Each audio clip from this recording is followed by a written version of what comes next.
Hey, investors, Bradley here from Watson Estates, and you're listening to the largest and fastest growing podcast for Toronto real estate on iTunes, Spotify, and Google Podcasts. As a broker investor, I want to know what's going on in the real estate market, and there's been a lot on the go. But the reason that I find we are generally reliable, and hopefully you've been getting value from our show, has been that we have reliable sources of information.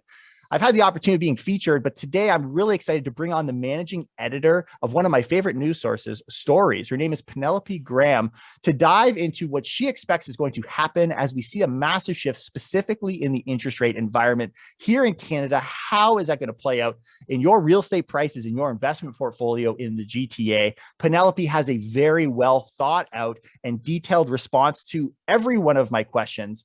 She is very smart, and I love having smart guests on that can challenge my worldview and honestly can be a reliable source for you in a world of mixed emotions and confusion and people telling you that the world is going to a hell in a handbasket. Well, today we're going to get some clarity. We're going to get a different opinion than my own, and very much with a well thought out strategy and line of thinking placed behind it. When you enjoy this episode, do me a favor, please share this on Instagram with your friends. We want to be able to invite investors from across the GTA to come and join us on this journey of identifying and really translating what's going on in the market to you. And please tag us as well at Watson Estates. It'll make me feel nice and make it all worth it. So I hope you guys enjoy the show.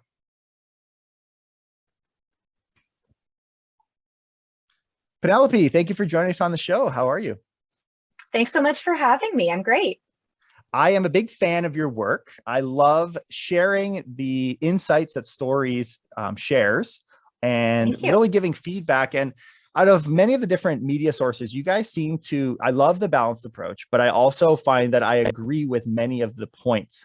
I've also had the opportunity of being interviewed by some of your reporters. So we have a really cool relationship, and I'm excited that you could come on and share the heart of the editor on our show as we dive deep into what is probably going to be the story of the year, which is interest rates. So before we get into all of this, tell us a little bit about yourself. Tell us about your team and what you do on a daily basis.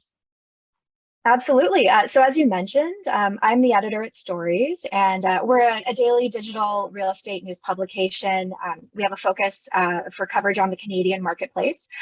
And I myself have been writing about real estate, mortgages, monetary policy, really for about the better part of a decade, both from a news context, but I've also got a background on the rate comparison side, the brokerage side, so one way or another, I have been talking about, thinking about, or writing about the Bank of Canada for quite some time. And I'm sure the Bank of Canada is reading your stories too. So it's a two-way conversation. We listen and we report, and then it all goes, and we end up just saying the same thing at the end of the day. But that would certainly be thrilling, which I think says a lot about me. that I would be thrilled that the monetary policy leaders in Canada are reading my work. But it's, as you mentioned, it's a very topical point, interest rates right now, and certainly one of the hottest stories that we've been covering on a regular basis. Huge implications for consumers, for agents, everyone in the industry. It's really touching everybody. Yeah. And maybe it's not so direct that we have McClem listening to everything we say, but definitely it trickles down into the consumer, and the consumer is giving that feedback to the various associations. So, but yes. So I, right out of the gate, would love to just get, what are you guys seeing and reporting on in general in the market today? There's been some wild changes happening. What do those look like? Right. So, the short answer to that is that it's just getting more expensive for absolutely everyone to access credit and to borrow money. And the implications of that are trickling down really in every context. Certainly they are hitting home buyers, but they're hitting consumers in general. Really, every Canadian is feeling this in some shape or form. So, this hiking cycle from the Bank of Canada, it has quite a dramatic mandate. It needs to transition the economy out of what has been a stimulus mode, which is what we needed during the pandemic, to keep credit liquid during those lockdowns and to support the economy. And now it's entering into an era where it has to fight historically high inflation. So that is quite a turnaround. As a result, we know that there's going to be a number of additional interest rate hikes to come in 2022, likely into 2023. We have already seen two so far this year. Of course, that half-point hike that we absorbed in April, following the quarter-point hike in the previous. That's brought the overnight lending rate to a full 1%. So it's about 75% higher than where we had been sitting since March 2020, when the bank implemented an emergency rate cut at that time because the pandemic was coming down the pipe and lockdowns were happening. So it really does reflect the about-face strategy in terms of coping with the current economic climate. And just to give it some perspective, it's still a very historically low interest rate environment, but the last time we saw a 1% overnight lending rate, that was back in 2017, which was the last time the bank was in a hiking cycle. And at that point, it went as high as 1.75%. Anticipated range, a goal range between 2 to 3% before the bank achieves what is considered neutral. And what that essentially means is the rate is not so accommodative that it's going to juice borrowing behavior, but it also won't necessarily incur financial hardship for borrowers. So that really does leave room for a few more rate hikes, and borrowers are going to be squeezed each time. In terms of the actual financial hit, it obviously depends on the size of your mortgage, the type of mortgage product. I've seen one calculation out there that finds that the most recent half-point hike will translate into about $26 more per month per $100,000 of loan. So if you've got an $800,000 mortgage, which many people in the GTA are carrying, you're looking at about, over $200 more a month. And that's not insignificant. That is a tangible implication for a household budget. So it's real changes to affordability, and they're happening at a much faster cadence than, consumers have seen really in recent memory. Yeah. And I think it would be ignorant to assume that though we have seen a bit of a cool down in the prices of homes, that affordability is almost like a disconnect. Affordability does not equal price. And we've been so fixated on price for so long. And in exchange for sacrificing price in some segments, especially in some of the busier markets in the GTA, especially, it's coming at a cost of affordability. So it's a really interesting dynamic, and you're obviously far more. I love talking about these subjects, but I cannot claim to be an expert in the same way. And I find it interesting, like in this, what we watched be planned to pull us out of a struggling COVID market was to be led by real estate. So I really wonder, I haven't looked at the numbers, but I really wonder what percentage of that inflation number is attributed to real estate, because real estate is a massive component of our market. Would the cool down we've been experiencing across the country be a leading indicator that inflation has already been seriously curbed? Or does it go so far beyond real estate that real estate is more of a victim of inflation that's happening in other markets and other industries? So it's important to note that in the CPI, the basket of goods, real estate actually isn't included in that. So this 6.7% number that we saw reported in March, that doesn't include real estate prices. Wow. That includes, I know it's mind-blowing to think that they're not being included. And, there are economists out there that have argued for the case that, this should be included in the basket of goods. That is a topic that's been discussed. So what inflation really has been based on lately, it's the supply chain challenges that have persisted throughout the pandemic. It's making everything more expensive. And that was already pretty crucial prior to the Russia-Ukraine conflict, which of course has really put a boil under energy prices. It's caused heightened geopolitical conflict. All of these are contributing factors. And so, in terms of how this trickles down to affordability, like you said, lower home prices do not necessarily equal affordability. consumers, home buyers are really kind of in this triple vice right now. So, of course, home prices are still reaching historical highs. Most recent TREB numbers showed that they were up year over year by 18%. That average is hovering around the 1.3 million mark, which is enormous. 1.6 million for a detached, over $800,000 for a condo unit. So maybe we are approaching an affordability ceiling there, but at the same time, you've got borrowing criteria tightening. So it's becoming more expensive to take those mortgages out. This trickles down into things like the mortgage stress test. Currently, under the OSFI guideline B20, you have to prove that you can qualify either at 5.25%, which is the current benchmark rate, or your contract rate plus 2%. And now that all of the mortgage rates are on the rise, both on the fixed and the variable side, it's highly anticipated that we're going to see that benchmark rate rise and that the stress test is going to get even tougher. And then beyond that, we have inflation itself that's squeezing Canadian consumers. So everything, from groceries to gas are becoming more expensive.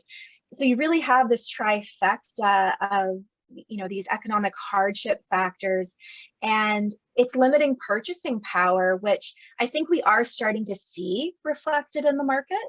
As I know you're well aware, the official numbers aren't out yet to show, just how much slower sales have been, but we know the agents are seeing it. We're hearing anecdotally that there's far fewer people booking showings, that there are fewer offers on offer night. They're seeing a resurgence in things like bully offers, and those bully offers are being accepted rather than, agents insisting that you wait for offer night. Even a resurgence of things like offer conditions, so on financing or upon inspection. And it would have been almost laughable as early as January to see offer conditions being successful in the GTA market. So that really reflects just how things have shifted. And we see a lot of comparisons to what's happening in today's market with 2017, for example. Obviously, the economic and geopolitical picture is very different. But back in 2017, Bank of Canada was having a hiking cycle. There was a lot of policy coming down the pipe, with the Fair Housing Plan from the then Liberal provincial government. There were a lot of new policies that kind of had buyers spooked. They didn't necessarily want to jump into a fluctuating market. Saw a lot of supply coming back online at that time. So there's certainly parallels today. I agree. And I've said that on the show. It's nice because you get obviously different perspectives. And a lot of people have said, this is nothing like 2017. I guess I haven't been in the industry long enough, but it's the best similarity that I've seen. And so I have to lean on that will be what plays out. And we can learn a lot from 2017. But one of the things you touched on was the stress test. I don't think I've actually spoken about this on my show, but I have spoken to some of your writers about this. And you guys, I think, are the only news source that discussed this idea of the stress test being impacted. I think that's a big deal, especially when we're seeing banks with this expectations of much higher than expected interest rate increases coming down the pipes. They're sitting at 5%, which some banks are now at a 5-year fix. They are looking at a stress test of 7%, which is just incredible, given that we were we've almost been complacent looking and saying 5.25 or 4. We've always been looking at the stress test number, but not looking at the fine print that says as soon as the interest rates go beyond that, it's going to get that much harder. And I obviously we're seeing a lot of the stuff we've talked about it on our show. The numbers are going to paint a pretty grim picture for people that have purchased and now need to sell. There's going to be a lot of issues and people that are caught in the crossfire of a market that shifted in what feels like a matter of weeks.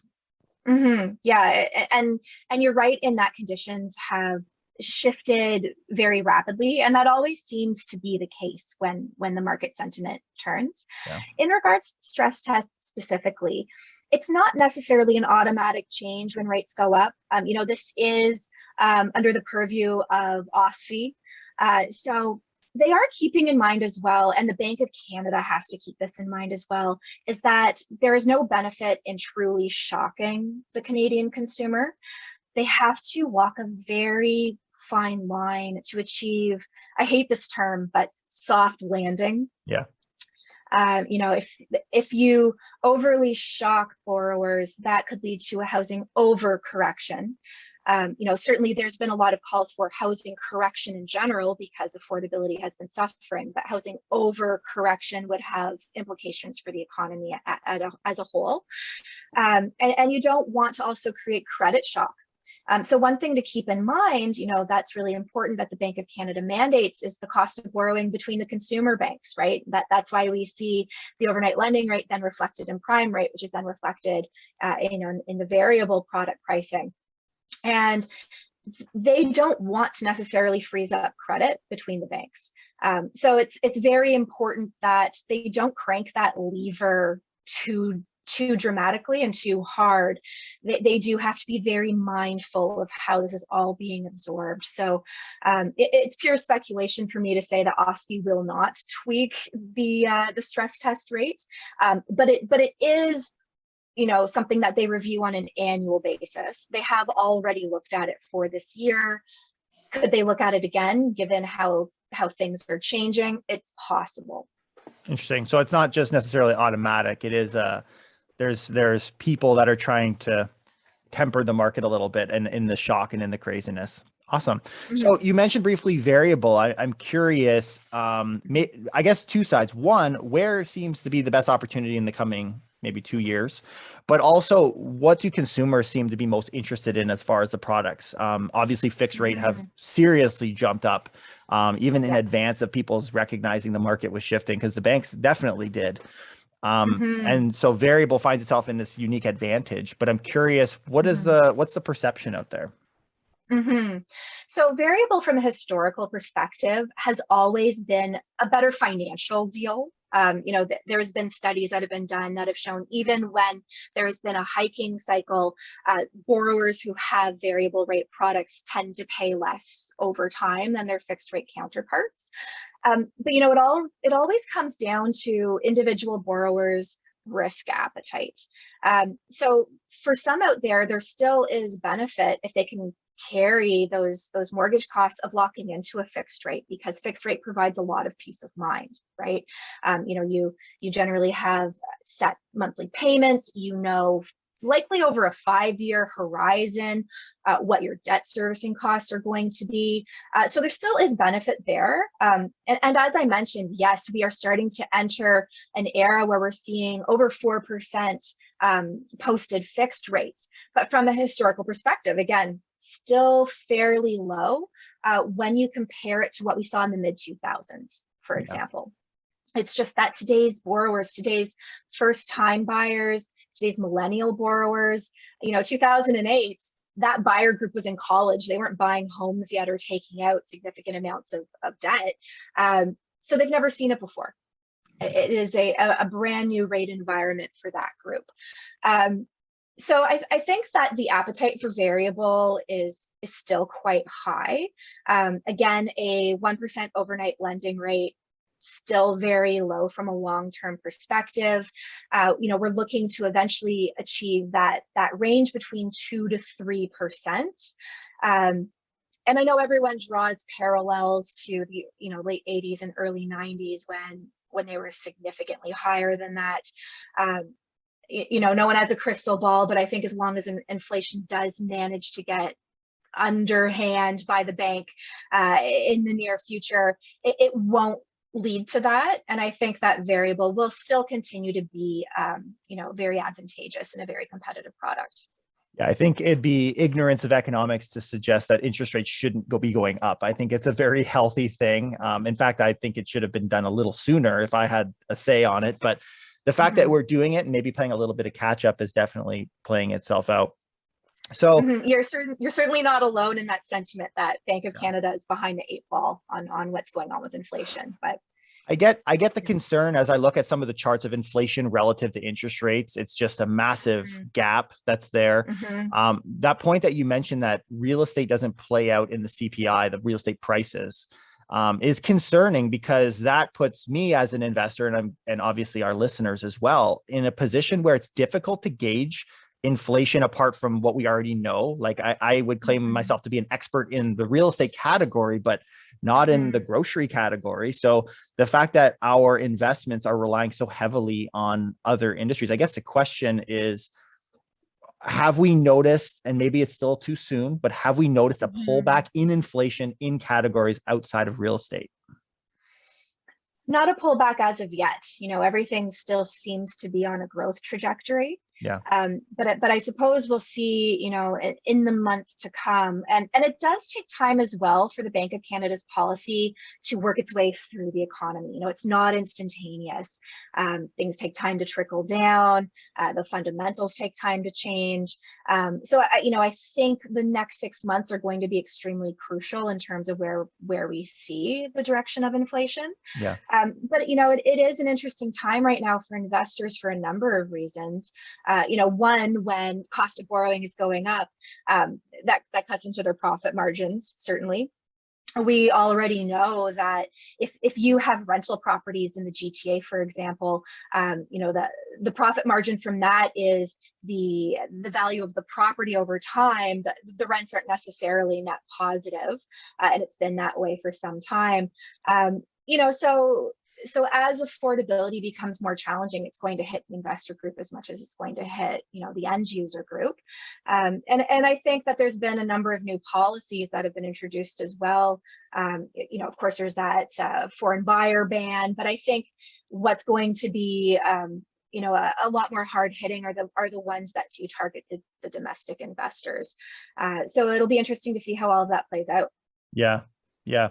So when we look at the banks, I know going into 2022, the thought process, myself included, was we would land in that low 2s, 2 to 2.5. It's kind of the bank's perspective. I'm curious, with the speed of the increase being a little faster than expected, have they adjusted in the upward direction, or are they just thinking that they're acting faster? And like, I'm curious, obviously at the Bank of Canada, they are very mysterious in their comments and open-ended in their willingness to increase rates. But I'm curious, the banks generally and that kind of thing have a pretty good idea on what they're going to do. I'm wondering what their expectation is for the next year or two. So it's funny you say that about how mysterious the commentary can be from the governors and the deputy governors from the Bank of Canada, because Governor Tiff Macklem actually said something extremely pointed and clear this week. He actually stated that the bank is considering another 0.5 point increase for the June announcement, and that is about as direct as you can get in terms of language from them, because they're not really supposed to call the market. And so I think there's very strong expectation, both from what central bank is signaling, but what other economists have also been calling as well. So we've seen, I believe it was Scotiabank's Derek Holt, who said that there's a very strong case, for a 75 point to 100 basis point increase. I know that representatives from RBC and BMO have also kind of lent their voices to that chorus. So it certainly seems to be a consensus that the cadence of rate hikes is increasing and coming at a faster pace. And again, it comes down to that catch up with inflation. Yeah. Interesting. Here's another aspect that you can maybe, the economics world can maybe give some clarity. I've been under the impression, maybe incorrectly, but because of consumers we just love debt. Canadians love debt. So the higher we increase these interest rates, is there a breaking point where it would be either devastating or would call the Bank of Canada question further increases and thereby kind of suppress rates more than we would expect? Is there a point? I don't know if I'm communicating this correctly, but I'm wondering if there is this glass ceiling on interest rates that's being put there by our over leveraging in the Canadian market, or is that, because I haven't heard much talk about that. I'm wondering if that's just being ignored or if that's just maybe a false impression I've had because we've seen hesitation to increase rates in the recent past. Well, housing costs, housing prices, and property values are a major contributor to GDP. So the bank is very cautious about, as I said, an overcorrection in the market, because there will be very widespread implications for the overall economy. Should property prices plummet should things crash, for example. Again, they have to be very cautious to not stoke any recessionary concerns. As interest rates rise, that could lead to job losses, of course, overall tighter purchasing power. So that all contributes. But we are seeing a number of reports out. There's been a few over the past few weeks that have indicated that consumers are already starting to feel this. There was one, I believe it's from MNP, and they're a debt agency.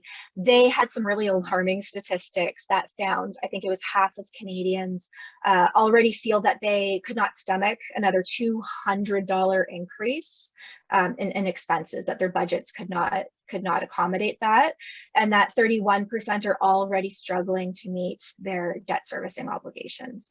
So the impact of rising rates is already starting to be felt by the consumer. Yeah.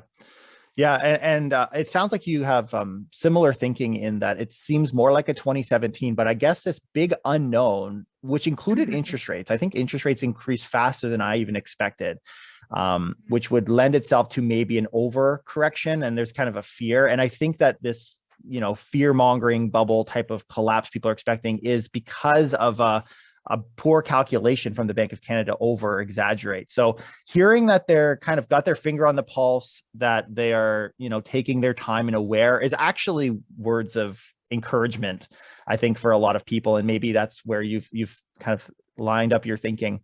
But I'm curious to kind of get a little hope anyway. That's the hope. I mean, we can all pray, hope. right? I wonder, this is just a side comment. I wonder how many people at the Bank of Canada or government officials have a financial interest in the success of the real estate market, which is definitely playing itself through municipalities and all that too. But that's a separate conversation. What are your thoughts? What does the next 2 years, this is a long time right now, but what does the next 2 years look like in the GTA for your run-of-the-mill average home buyer? Should they be running scared? Have we reached a bottom? Are we going to be seeing some more steps downwards, or are we now kind of growing adjusted to this idea that interest rates are going to go up and real estate prices are too? Yeah, so I'll start in the short term. We like to say that the market doesn't just shoot up like this. There's dips and valleys along the upward trajectory, and we're certainly entering a dip. And there's a number of reasons for that. One, of course, is affordability, as we just spoke exhaustively about, but the other is uncertainty. And we know, again, from 2017, but other eras when there's been new policies put forth, that buyers are hesitant to get into the market when there's fluctuation and volatility. And we're certainly seeing that play out right now. So I think that the next few sets of numbers from Trub, for example, likely Korea as well, for the Toronto market, we are going to see a bit of a decline, a tightening in sales activity. We might continue to see an increase in supply. I think over the long term, and this is tricky because, I don't know how pointed the recessionary risks are at this time. We're seeing data like yield curve inversions that are indicating that this could be happening on a 2-year horizon. And, that will have far more severe implications for housing and the economy as a whole than today's monetary policy, for example. But, let's assume that doesn't happen, and things settle and borrowers become, they adjust to the new interest rate environment.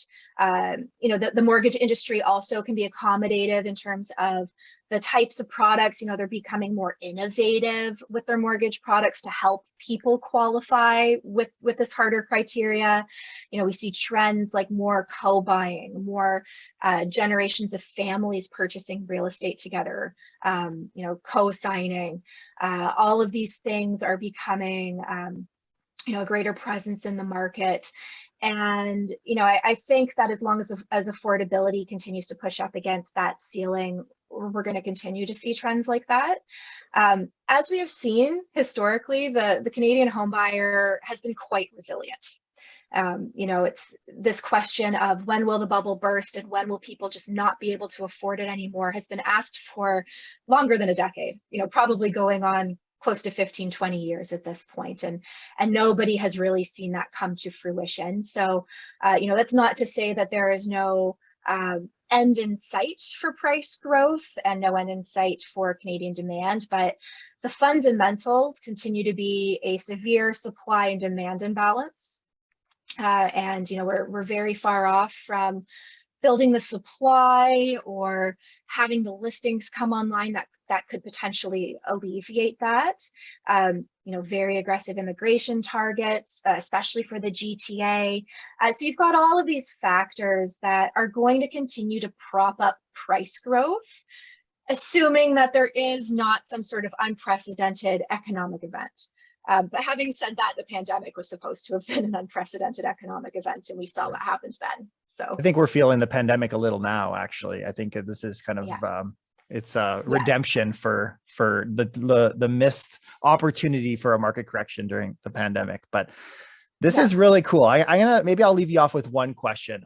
You obviously are looking at many, many things, and I'm curious, obviously, this is a big topic, but what are your eyes closest on right now as far as data and numbers and movements as you're kind of reflecting on where we head in that kind of midterm? And to give you a second to think, I would agree with you. Like long term, we see a lot of these supports. I think we've got a bit of breathing room in the next couple of years. And interest rates is one of the factors for that. But long term, we still, hopefully during this kind of breath, as we try to get ready for that next plunge, we are able to line things up and improve the market in a way that can help home buyers. I hope it's not, I hope that we don't just let it pass and then find ourselves in the same situation later. That would be actually the worst end, I think, to the story. But back to the question, I'm curious, what are the factors, the big movements right now that you're like watching almost on a daily basis? So my data indicators that I keep a close eye on, I look at overall levels of inventory, so active listings. I look at new listings as well, but as we know, the way that Treb reports on those, they don't always show the clear picture. Having said that, I keep a close eye on the sales to new listings ratios because those provide the picture into just how competitive the marketplace is. So whenever the new data comes out, I look at the short term, the month over month, the year over year. I find that really reflects the shift in sentiment. Of course, sales numbers, keeping an eye on all of those. I keep an eye on the bond market because I find that signals kind of ahead of time where things are going to go with pricing. So there's a number of things that I personally keep an eye on that help inform me of what direction the market is going in. Very good. We are going to definitely continue to support what you guys are putting out as far as content. Keep up the great work. And thank you for contributing indirectly to our show and bringing our investors up to speed. I encourage everyone to jump over to STOREYS and become an avid reader, as I am, as we continue to formulate our own thinking. But Penelope, where would there be any other location or areas that people can connect with you and your team? So they can come to our site, which is STOREYS, spelled STOREYS, stories of a building, .com. We also are on Twitter, so you can find us at STOREYSPub. And you can find me personally, I'm on Twitter at Pen Graham. You can also find me through the STOREYS handle. So please do connect. We love to hear from our readers. We love to hear what's on the ground from people who are in the industry. If you have a hot take, you're seeing something unfold, please get in touch and let us know. We love to hear it first. Awesome. Guys, if you learned some stuff, and I love these deep conversations with high level individuals that are clearly well informed. If you love the show like I did, please share it. You can tag us as well at Watson Estates. Penelope, thanks again for taking time to join us, and we'll see you again soon. My pleasure. Thanks for having me.